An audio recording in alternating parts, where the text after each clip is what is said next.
Next up on WTV, a special report on Hurricane Laura, this week's edition of Real Talk, and today's Sports Minute. WTV's daily update starts now.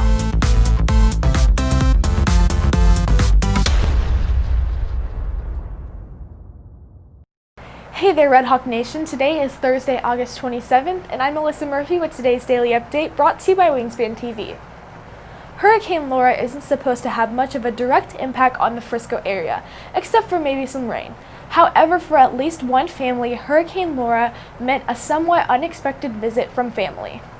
Joining me now is freshman Ashton Hatch. Ashton, fill us in on what brought your family here. What brought my family here is the hurricane that's coming in. Where is it coming? Houston. From Houston. I don't really know much about the hurricane, but I know that they're in the evacuation zone, so they had to come up to join family, so they had a place to stay. All right, great. What's changed at your house? What's changed is now there is more people, obviously. It's my dad's cousin, Ashley, her husband, and her two kids. She has two little boys. Awesome. Now joining us is Ashton's cousin, Ashley Jensen. Thanks for joining us. Walk us through the timeline of what led you guys being here.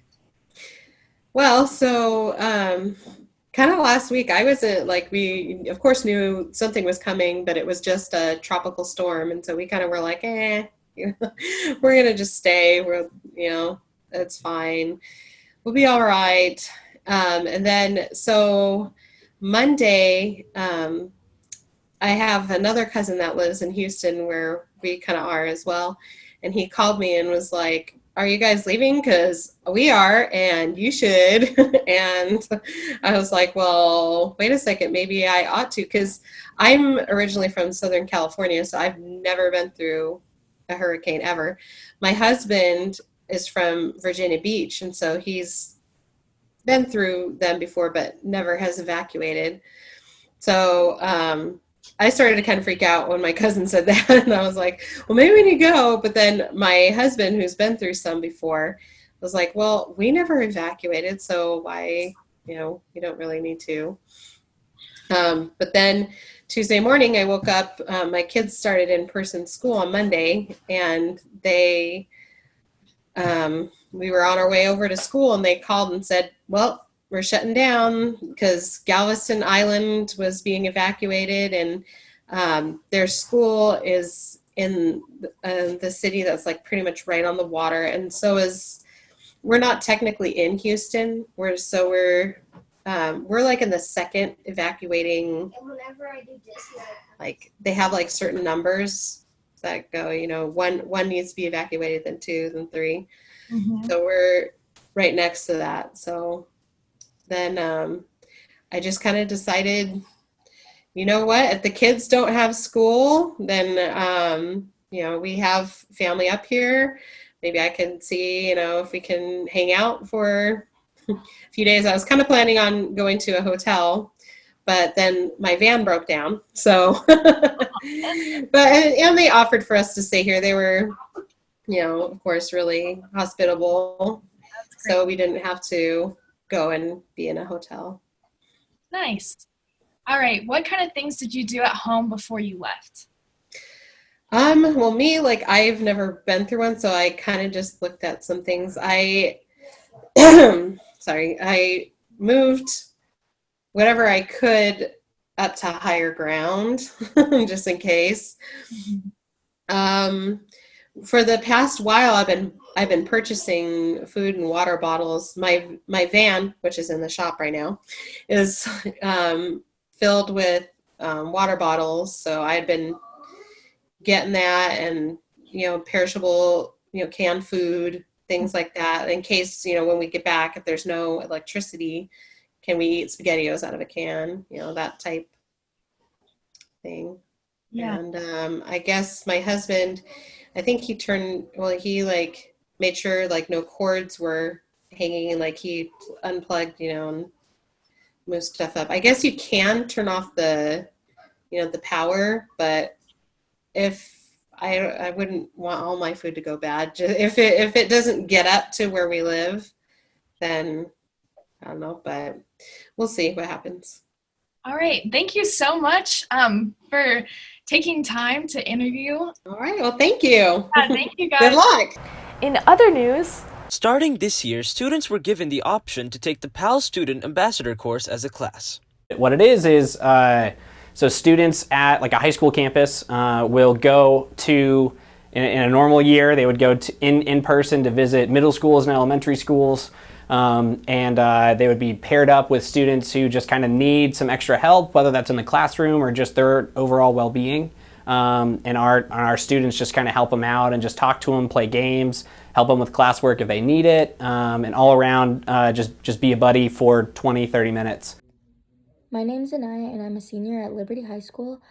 I joined PALS because I thought it would be a great way to get more involved in school activities and just help Liberty become a better community. I'm hoping to gain more leadership skills from PALS and also just meeting new people and building connections.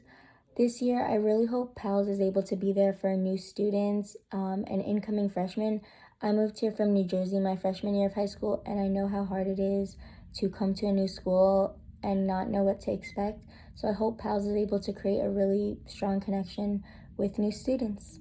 The PALS class is the combination of the Pulse Club from last year and the nationwide PALS program. The class focuses on not only helping the students from the various elementary and middle schools, but also aiding the high school students by creating a massive campus culture that encompasses something for each person while also teaching them important life skills.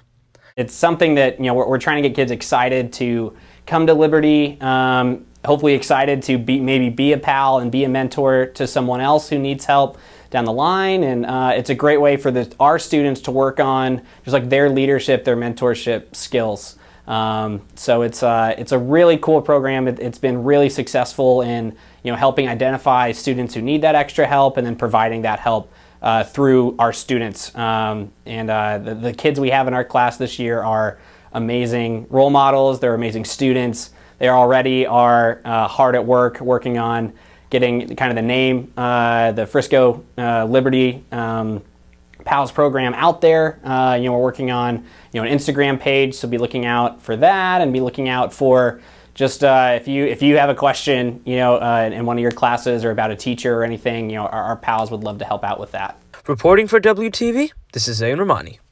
on this week's edition of Real Talk, WTV's Madigan Gunya asked students about their schedules.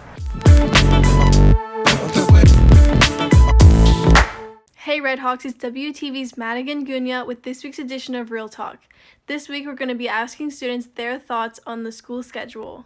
How do you feel having 3 staff development days all in a row? Personally, I'm glad that we've had a couple staff development days because it's given me more time to study and turn things in and worry about school. So, I don't mind having staff development 3 days in a row because in these first weeks it's kind of difficult to adjust to being online and everything, so I think it's good to have a day off, have a break. I feel that having 3 staff days in a row is good because I like having time to do nothing, and it's gonna be nice to just lay in my bed and get used to getting back in the school routine. I think having 3 staff days in a row is pretty cool because we get 3-day weekends. How do you think it'll be different when we go back to school next week? I feel like it's gonna be kind of weird going back to school since we're all gonna have to be spread apart and wearing masks, but we're gonna get used to it really quickly. I think when we go back it's gonna be a lot different.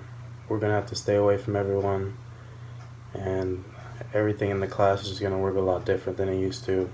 I think what will be different when we go back to school is we'll definitely have to wear masks and social distance, and it's going to be hard, but they're going to strongly enforce it so we stay safe. I think it'll be a little weird going back to school next Thursday because we'll have to wear masks and social distance. I'm guessing we'll have to social distance, but hopefully everything else will be pretty normal.